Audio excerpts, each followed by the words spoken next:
இப்போ வந்து ஓப்பன் பண்ணணும். ஓப்பன் பண்ணணுன்னு பார்த்தீங்கன்னா உள்ளே வந்து இவ்வளோ தாங்க இருக்கும்.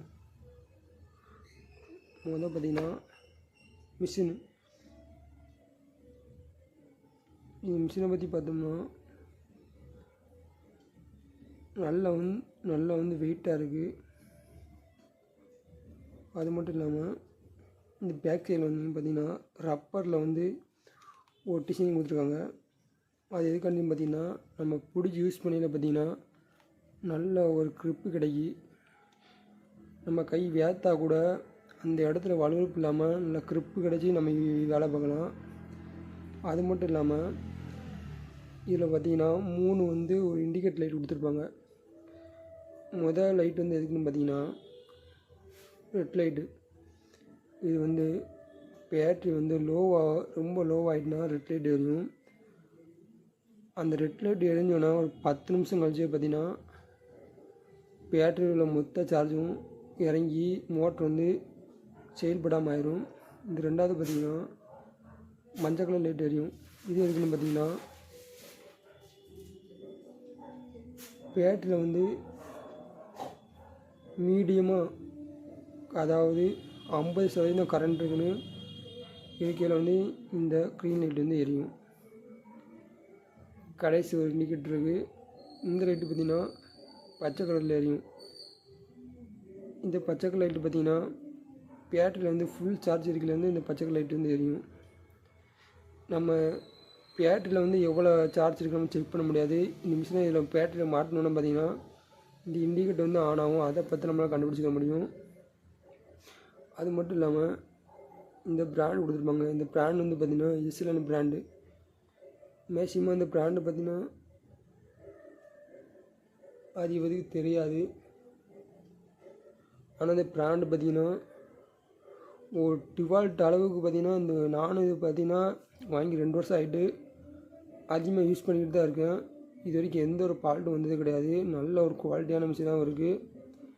யூஸ் பண்ணதுக்கு ரொம்ப ஈஸியாகவும் ரொம்ப ஹேண்டிலாகவும் கொடுத்துருக்காங்க. அது மட்டும் இல்லாமல் இந்த மேலே பார்த்தோன்னா ஒரு அட்ஜஸ்ட்மெண்ட் பட்டன் கொடுத்துருப்பாங்க. இதில் பார்த்திங்கன்னா 1ஆம் நம்பர் வந்து முன்னாடி பார்த்திங்கன்னா மென்ஷன் பண்ணியிருப்பாங்க. இது வந்து 2ஆம் நம்பர் மென்ஷன் பண்ணியிருப்பாங்க. அது ஒன்றும் இல்லை, இது பேக்கில் தண்ணா 2ஆம் நம்பரில் இருக்குன்னு அர்த்தம். அந்த 2ஆம் நம்பரில் இருக்குன்னு பார்த்திங்கன்னா இந்த மோட்ரு வந்து பார்த்திங்கன்னா ரொம்ப பையாக ஓடும். ஃபாஸ்ட் இல்லாமல் மீடியமான வேகத்தில் ஓடும். அது எதுக்குன்னு பார்த்திங்கன்னா ஒரு மிஷினை அல்லது ஏதாச்சும் நம்ம ஒரு ஸ்க்ரூவை கலத்தியில் பார்த்திங்கன்னா அப்பையில் வந்து மோட்ரு வந்து வேகமாக ஓடினா அது வந்து நம்ம யூஸ் பண்ணுறதுக்கு வந்து ரொம்பவே கஷ்டமான இதாக இருக்கும். அப்பையில் பார்த்திங்கன்னா நம்ம 2ஆம் நம்பர் ஃபிட் பண்ணிட்டிங்கன்னா அந்த மோட்டரோட ஃபாஸ்ட் வந்து பையாக தான் ஓடும். அப்பையில் பார்த்திங்கன்னா நமக்கு யூஸ் பண்ணுறதுக்கு வந்து ரொம்ப ஈஸியாக இருக்குங்க. அதனால தான் அந்த மெத்தட் எடுத்துருங்க. அப்பையில் நம்ம 1ஆம் நம்பர் வச்சுன்னு பார்த்திங்கன்னா மோட்டரோட பவர் வந்து அதிக வேகத்தில் சுற்றும். அப்பையில் பார்த்திங்கன்னா செவத்தில் இரும்பில் அப்பையில் வந்து போடுறதுக்கு வந்து இந்த 1ஆம் நம்பர் யூஸ் பண்ணிக்கிடலாம். அது மட்டும் இல்லாமல் இதில் பார்த்திங்கன்னா இது ரொட்டேட் பண்ணிக்கலாம். இதில் பார்த்திங்கன்னா 1 2 3 4 5 6 7ன்னு பாயிண்ட்டு மென்ஷன் பண்ணியிருப்பாங்க. இது எதுக்காண்டின்னு பார்த்திங்கன்னா ஒரு நட்டோட அளவு டைட்டு வந்து இதில் செட் பண்ணிக்கலாம். இப்போ 1ல் வச்சிங்கன்னா அந்த நட்டு நம்ம ஏதாச்சும் டைட் வைக்கல ஸ்க்ரூ வச்சு அது வந்து மீடியமான டைட்டில் ஆகும். அதாவது ஒரு பொருளை வந்து லைட்டாக டைட் வச்சோன்னா பார்த்திங்கன்னா அந்த மோட்ரு வந்து டிஸ்கனெக்ட் ஆகி அதிர்வு கொடுக்க பரட்டும். அதே நம்ம ஃபுல்லாக வச்சோன்னு பார்த்திங்கன்னா அந்த பொருளோட நட்டு வந்து ஃபுல்லாக போய் அந்த மிஷினே நொறுக்கும். அதனால தான் அந்த செட்டிங் கொடுத்துருக்காங்க. அந்த பொருள் தரத்தை பார்த்து நம்ம அதை செட் பண்ணி நம்ம யூஸ் பண்ணிக்கணும். அதுக்காண்டி தான் இந்த இது வந்து கொடுத்துருக்காங்க. அப்படியே மேலே பார்த்திங்கன்னா இதில் ஒரு 3 அட்ஜஸ்ட்மெண்ட் கொடுத்துருப்பாங்க. இது நம்ம பார்த்திங்கன்னா ரொட்டேஷன் பண்ணிக்கலாம். இதையும் பார்த்திங்கன்னா நம்ம ரொட்டேஷன் பண்ண முடியும். இதை பார்த்திங்கன்னா ரொட்டேஷன் பண்ணிட்டேன். இது கொஞ்சம் கஷ்டமாக தான் இருக்கும். நான் இப்படி யூஸ் பண்ணிக்கிறேன். அதாவது இந்த சென்டரில் பார்த்திங்கன்னா ஒரு கேப் வரைக்கும் விரிசல் போகும். அதுதான் அதில் வந்து மெஷரிங் வந்து கரெக்டாக இருக்கும். இப்போ பார்த்திங்கன்னா நான் வந்து சுவத்தில் ஓட்டப்படுறது வந்து செட் பண்ணியிருக்கேன். அடுத்து இங்கே எடுத்துட்டிங்கன்னா பார்த்தீங்கன்னா இது வந்து பார்த்திங்கன்னா ஸ்க்ரூ நான் சொன்னோம்னா ஸ்க்ரூ டைட் பண்ணல மட்டும்தான் நம்ம வந்து இதில் வந்து அட்ஜஸ்ட்மெண்ட் செட் பண்ணிக்கிறணும். இது வந்து ஸ்டீல் வந்து படுறதுக்கு வந்து இதை பயன்படுத்திக்கலாம். அது ஈஸி தான். அதாவது இது வந்து பார்த்திங்கன்னா இரும்பு ஸ்டீல், அது வந்து அட்ஜஸ்ட்மெண்ட் கூட ரிங்கி. இது ரெண்டாவது இங்கே எதுக்குன்னு பார்த்தீங்கன்னா இது வந்து ஸ்க்ரூ டைட் வைக்கல, அதோட அழுத்தம் எந்த அளவுக்கு கொடுத்து டைட் வைக்கணும், அதுக்கடுத்து டிஸ்கனெக்ட் ஆகிறதுக்காண்டி இந்த இது கொடுத்துருக்காங்க. இது பார்த்திங்கன்னா இதை மெயின் இந்த மிஷினில் மெயின் இதான் பார்த்திங்கன்னா இதெல்லாம் பார்த்திங்கன்னா நம்ம பிட்டை போடுவோம். பிட்டை போட்டு இதெல்லாம் யூஸ் பண்ணுவோம். அதாவது உள்ளே பார்த்திங்கன்னா ஒரு இது தெரியும், 3 கம்பி நீட்டிகிட்டு இருக்கும், அதுதான் அந்த கிளிப்பு. அந்த பிட்டை வந்து அழுத்தி பிடிச்சிருக்கக்கூடிய பிட்டு அதான். இது ஒரு மிஷின் ஒரு சுவிட்ச் எதுன்னு பார்த்தீங்கன்னா இதில் இதாங்க, இது ஒரு சுவிட்ச் வந்து இதாங்க, இது சுவிட்ச் வந்து இதான் ஆன் ஆஃப் பட்டன் வந்து சொல்லலாம் நம்ம வந்து. அது மட்டும் இல்லாமல் இதில் ஒரு பட்டன் இருக்கும், இது வந்து ரொம்ப முக்கியமான பட்டன். இதான் அதில் வந்து ஏதாவது இது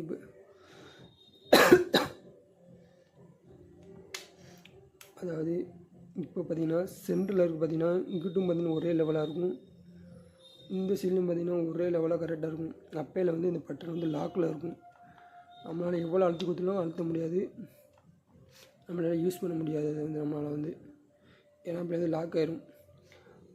அதே இங்கிட்டு பார்த்து அழுத்திங்கன்னா இந்த பட்டன் வந்து இங்கிட்டு வெளியே வந்துடும். அப்போலேருந்து அவங்க அழுத்த கொடுத்தா அழுத்த முடியுங்களா? அது எதுனாலும் பார்த்தீங்கன்னா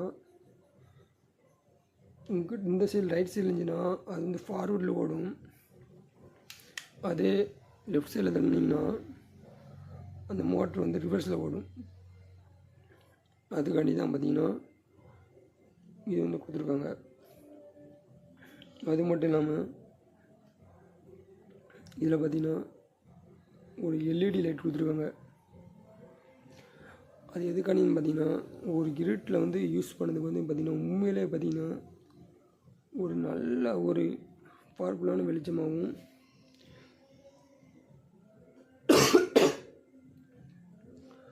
நல்ல யூஸ் பண்ணதுக்கு ரொம்ப ஈஸியாகவும் இருக்குது. அது மட்டும் இல்லாமல் இந்த ரப்பரை பற்றி கண்டிப்பாக சொல்லி ஆகணுங்க. இந்த மிஷினில் வந்து இந்த ரப்பரை வந்து நம்ம யூஸ் பண்ணல பார்த்திங்கன்னா அவ்வளோ ஒரு க்ரிப்பாகவும் அவ்வளோ ஒரு ஈஸியான ஒரு இதாகவும் இருக்கும். அதாவது இந்த மஞ்சள் கலரில் இருக்க எல்லாமே பார்த்திங்கன்னா ஒரு பிளாஸ்டிக்கு, ஆனால் இது மட்டும் பார்த்திங்கன்னா ஒரு ரப்பரில் கொடுத்துருப்பாங்க. அதனால பார்த்திங்கன்னா நம்ம வேலை செய்ய நம்ம கை வேர்த்திருந்தாலோ அல்லது ஈரமாக இருந்தால் கூட நம்ம இந்த மிஷினை பிடிச்சி யூஸ் பண்ணிடல. அவ்வளோ ஒரு க்ரிப்பாகவும் ஒரு வலுவழுப்பு இல்லாமல் ஒரு க்ரிப்போடு யூஸ் பண்ணி நம்ம கரெக்டான அந்த வேலையை செய்யறதுக்கு வந்து நல்லா ஹெல்ப்ஃபுல்லாக இருக்கும். அதுக்கடுத்து பார்த்திங்கன்னா பேட்ரி சப்ளை ஆகக்கூடிய 2 ப்ளஸ் கனெக்ஷன். அதாவது ஒரு மோட்டருக்குன்னு பார்த்திங்கன்னா ப்ளஸ் மைனஸ் வந்து கண்டிப்பாக அதுக்கு வந்து தேவைப்படும். நம்ம இதில் பேட்ரி ஃபிட் பண்ணணும் பார்த்திங்கன்னா இந்த இது வழி தான் இந்த 2 சப்ளையும் உள்ளே போகும், ப்ளஸ் மைனஸ் சப்ளை உள்ளே போகும்.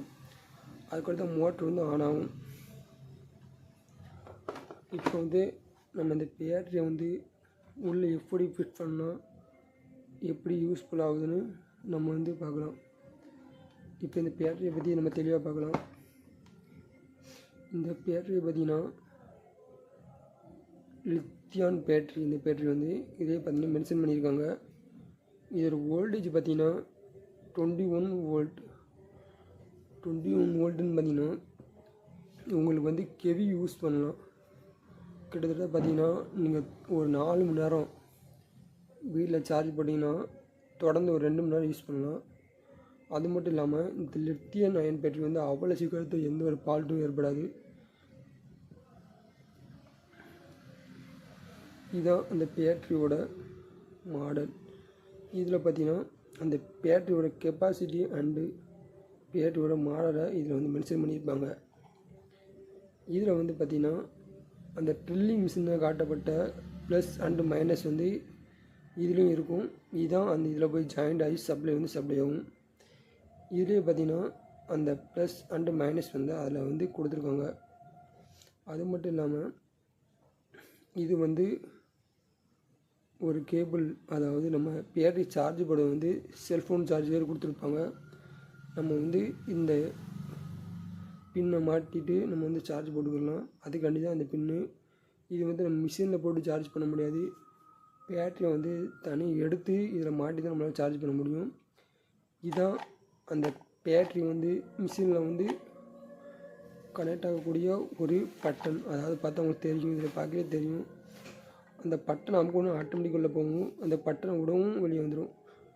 நம்ம அந்த மிஷினில் அந்த பேட்டரியை பொறுத்தியில் இந்த பட்டனை அமைக்கிட்டு உள்ளே ஃபிட் பண்ணிவிட்டு இப்படி எடுத்தால் போதும், பேட்டரி ஆட்டோமேட்டிக்காக லாக் ஆகிடும். அதுக்கடுத்து நீங்கள் அந்த மிஷினை கீழே போட்டாலும் சரி, நீங்கள் உருவினாலும் சரி, அது வெளியே வராது. அது வந்து ஆட்டோமேட்டிக்காக லாக் ஆகிடும். நீங்கள் அடுத்து வெளியே எடுக்கணுனாலும் இதை உள்ளே புஷ் பண்ணிவிட்டு வெளியே எடுத்தால் மட்டும்தான் வெளியே வரும். உள்ளே போய் நல்லா க்ரிப் ஆகிடும். இவ்வளோ தாங்க இந்த பேட்டரியோட கான்செப்ட்டு. அதுக்கடுத்து பார்த்திங்கன்னா சார்ஜ் ஒயர் கொடுத்துருவாங்க. இந்த சார்ஜு தான், அதாவது நான் சொல்லியிருக்கேன் இந்த பின்னு கொடுத்துருப்பாங்க. அந்த பின்னை வந்து பார்த்திங்கன்னா இதில் மாட்டிட்டு இதில் ப்ளக் பாயிண்டில் மாட்டினீங்கன்னா உங்களுக்கு வந்து பேட்டரிக்கு வந்து ஆட்டோமேட்டிக்காக சார்ஜ் ஏற்பட விட்டுரும். அதாவது நம்ம பேட்டரி ஃபுல் சார்ஜ் எவ்வளோ ஆயிருக்குன்னு எப்படி கண்டுபிடிக்கணும்னு பார்த்திங்கன்னா, பேட்டரி லோவாக இருக்குல்ல, நம்ம மேக்ஸிமம் சார்ஜ் போடுவோம். அப்படி லோ பேட்டரியில் போட்டு நம்ம மேலே சுவிட்சை போட்டோன்னு பார்த்திங்கன்னா ரெட் லைட் எரியும். ரெட் லைட் எரிஞ்சுன்னா பேட்டரி வந்து லோவாக இருக்குது, நீங்கள் ஒன்று சார்ஜுக்கு ஒன்று அர்த்தம். ஒரு மணி நேரம் 2 மணி நேரம் கழிச்சு பார்த்திங்கன்னா அதே ரெட் லைட் பார்த்திங்கன்னா பச்சை கலர் ஆயிரும், அதாவது க்ரீன் கலர் ஆயிரும். அந்த பச்சை கலர் ஆனோன்னு பார்த்திங்கன்னா அந்த பேட்டரி வந்து ஃபுல்லாகிருன்னு அர்த்தம். அது மட்டும் இல்லாமல் நீங்கள் ஃபுல்லாக ஆகிட்டு ஒரு 2 மணி நேரம் 3 மணி நேரம் தொடர்ந்து சார்ஜ் போடக்கூடாது. அப்போனா அந்த பேட்டரியோட லைஃப் வந்து உண்மையிலே குறையும், இல்லைன்னா ஃபால்ட் ஆக கூட வாய்ப்பு இருக்குது. அதனால் நீங்கள் ஒரு 2 மணி நேரம் மட்டும் சார்ஜரில் ஃபுல் பெயிண்ட் ஆனோன்னா கொஞ்சம் அமர்த்திக்கணும், கொஞ்சம் கவனமாக இருந்து அமர்த்திக்கோங்க. இல்லைன்னா பேட்டரி வந்து ஃபால்ட் ஆகிறதுக்கு அதிகப்படியாக வாய்ப்பு இருக்குது. அதாவது இந்த பேட்டரி பார்த்திங்கன்னா ஏசி சப்ளை வந்து டிசி சப்ளை ஆகி கொடுத்து இதுக்கு வந்து சப்ளை அனுப்புது. இதோட இன்புட் பார்த்திங்கன்னா 100லேருந்து 240 வரைக்கும் வோல்ட் வந்து இதுக்கு சப்ளை ஆகலாம்.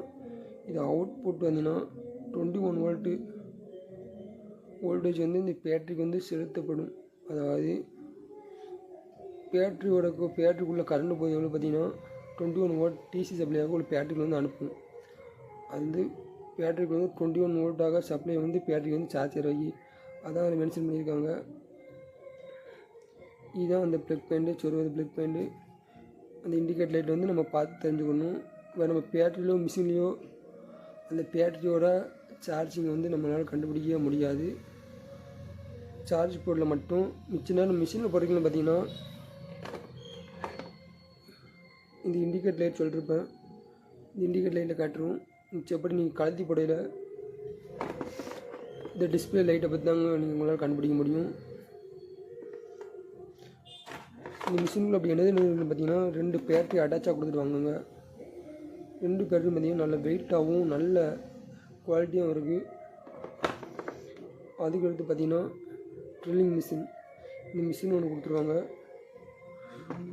அதுக்கடுத்து பார்த்திங்கன்னா சார்ஜ் ஒன்று கொடுத்துருவாங்க, சார்ஜ் கேபிள். இந்த 3-4 மட்டும்தான் அந்த பெட்டிக்கில் வந்து பாக்ஸில் வந்து இருக்கும். ஒரு எக்ஸ்ட்ரா ஒரு பிட்டோ அப்படி எதுவுமே இருக்காது. அது வந்து ஒரு சில லோக்கல் கம்பெனியில் கொடுப்பாங்க. இந்த கம்பெனி பார்த்திங்கன்னா உங்களுக்கு யூஸ் பண்ண வந்து உண்மையிலே நல்ல குவாலிட்டியாக இருக்கும். உங்களுக்கு வந்து இந்த மிஷின் அது மட்டும்தான் இருக்கும், உண்மையிலே நல்ல குவாலிட்டியானதாக இருக்குது. இப்போ வந்து இந்த மிஷின் வந்து எப்படி ரன் ஆகுதுன்னு பார்க்கலாம். நான் சொன்ன மாதிரி இதை மட்டும் புஷ் பண்ணிவிட்டு இந்த மிஷினை உள்ளே விட்டு இந்த பட்டன் எடுத்தால் போய் லாக் ஆகிரும். அதுக்கு நீங்கள் இழுத்தாலும் என்ன செஞ்சாலும் வெளியே வராது, அவ்வளோதான். பட்டன் லாக் ஆகிட்டு இப்போ வந்து பார்த்திங்கன்னா இது வந்து கரெக்டாக சென்டரில் இருக்குது. இந்த சென்டரில் இருக்கையில் நான் அப்படி சொல்லியிருப்பேன், என்ன தான் நீங்கள் அழுத்தம் கொடுத்தாலும் அந்த பட்டன் வந்து உங்களை அழுத்த முடியாது, மிஷின் ஆன் ஆகாது. அதே இப்படிச்சே இந்த பட்டனை அழுத்தினீங்கன்னா இந்த மிஷின் வந்து ரன் ஆக ஆரம்பிக்கும்.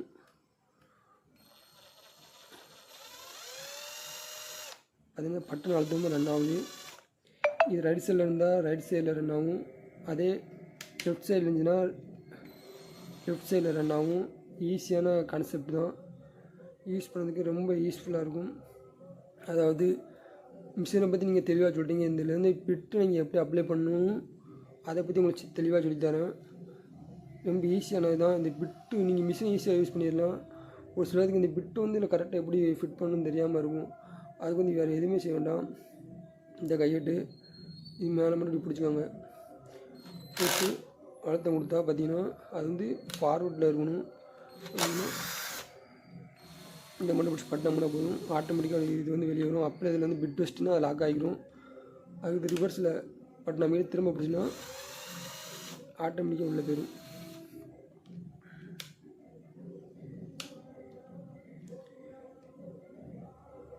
இப்போ பார்த்தீங்கன்னா அதாவது நான் அப்படி சொல்லியிருப்பேன், ஷோ அண்டு ஃபீடு கண்ட்ரோல் பண்ணக்கூடிய பட்டன் தான் சொல்லியிருப்பேன். இப்போ பார்த்தீங்கன்னா 1ஆம் நம்பரில் இருக்குது. இப்போ பாருங்கள் ஒரு வேகம் எந்த விதத்தில் இருக்குன்னு பார்த்தீங்கன்னா இந்த மோட்டரோட சத்தத்தையும் கட்டிருப்பீங்க, இதோட வேகத்தையும் நீங்கள் தெளிவாக பார்த்துருப்பீங்க. அதிகப்படியான வேகமாக இருக்கும். இப்போ இதே நீங்கள் கொஞ்சம் ஸ்லோவாக ஓடணும் அப்படின்னா பார்த்துருப்பீங்க எவ்வளோ ஸ்லோவாக ஓடணும். வேறு எதுவுமே இல்லை, ஈஸியான இதுதான். இது வந்து நம்ம நட்டோ டைட் பண்ணலையோ அல்லது லூஸ் பண்ணலையோ இந்த மெத்தட் வந்து நம்ம பயன்படுத்திக்கலாம். அது மட்டும் இல்லாமல் இதில் வந்து 2 சுற்றி வந்து ஒரு கேப் கொடுத்துருப்பாங்க. இது வந்து எதுக்குன்னு பார்த்தீங்கன்னா மிஷின் ரன் ஆகல பார்த்தீங்கன்னா வெளியே உள்ள காற்றை வந்து உள்ளே சப்ளை ஆகி வெளியே வந்து ஹீட்டான காற்றை வந்து வெளியே அனுப்பிவிடும். அதுக்காண்டி தான் இந்த வந்து ஹோல்ஸ் கொடுத்துருக்காங்க. அதுக்கடுத்து பார்த்திங்கன்னா இது பின்னாடி வந்து ரோப் ஒன்று போட்டிருப்பாங்க. இது பார்த்திங்கன்னா நல்ல குவாலிட்டியாகவும் கொடுத்துருப்பாங்க. இதாவது எதுக்குன்னு பார்த்திங்கன்னா நம்ம ஒரு மாடிலையோ அல்லது ஒரு பில்டிங்கில் கம்பியிலேருந்து வேலை செய்யலை, இந்த மிஷினை நம்ம இதெல்லாம் நம்ம உடம்புல தொங்க போட்டு மிஷின் மேலே கொண்டு போய் ஈஸியாக காலத்துலேயும் நம்ம யூஸ் பண்ணிக்கலாம். அதுக்காண்டி அந்த ரோப்பு.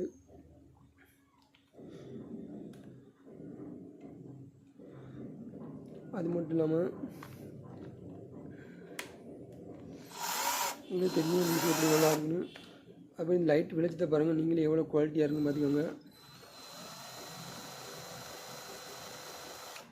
அது இருட்டில் ஏதாவது யூஸ் பண்ணி பார்த்திங்கன்னா உண்மையிலே அதில் வந்து ப்ரைட்னஸ் வந்து பார்த்திங்கன்னா உண்மையிலே நல்லா சூப்பராக இருக்குங்க. இந்த மிஷினை வந்து நீங்கள் தாராளமாக வாங்கலாம். இது ஒரு ரேட்டு எவ்வளோன்னு பார்த்தீங்கன்னா 3000 வருதுங்க. இது ஒரு ரேட்டு பார்த்திங்கன்னா 3000 வருது. 3000க்கு பார்த்திங்கன்னா உண்மையிலே பார்த்திங்கன்னா என்னையை பொறுத்த அளவுக்கு நான் யூஸ் பண்ண அளவுக்கு பார்த்திங்கன்னா உண்மையிலே 3000க்கு ஒரு ஒர்த்தானதாக இருக்குது. ஒர்த்தாக இருந்தாலும் இதில் என்ன சின்ன பிரச்சனைன்னு பார்த்திங்கன்னா சப்போஸ் ஏதாச்சும் ஒரு பொருள் போனாலோ ஏதாச்சும் பால்ட்டானாலோ இதோட சர்வீஸ் மெயின்டெனன்ஸ் பண்ணது வந்து ரொம்பவே கஷ்டமான ஒரு இது. அந்த ஒன்று மட்டும்தான் அந்த மிஷினை பொறுத்த வரைக்கும் ஃபால்ட்டு. மிச்சப்படி ஓடிட்டு இருந்துச்சுன்னா அது வாட்டில் நல்லா ஓடும். ஒரு பிரச்சனை வந்தால் மாட்டிடலாம். ஆனால் என்ன அதுக்குள்ள பொருள் வந்து கிடைக்க கொஞ்சம் அலைஞ்சு கஷ்டப்பட வேண்டிய சூழ்நிலை இருக்கும்.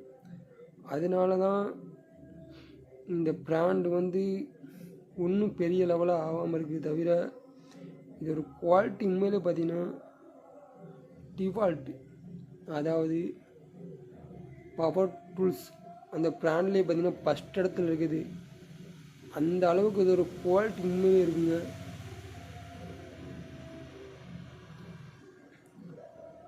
ஆனால் இதோட ஸ்பேர் பார்ட்ஸ் கிடைக்காதனால இந்த பிராண்ட் வந்து ஒன்றும் கம்மியான லெவலில் இருக்க தவிர இதோட குவாலிட்டி வந்து எந்த விதத்துலையும் கம்மியானதே கிடையாதுங்க.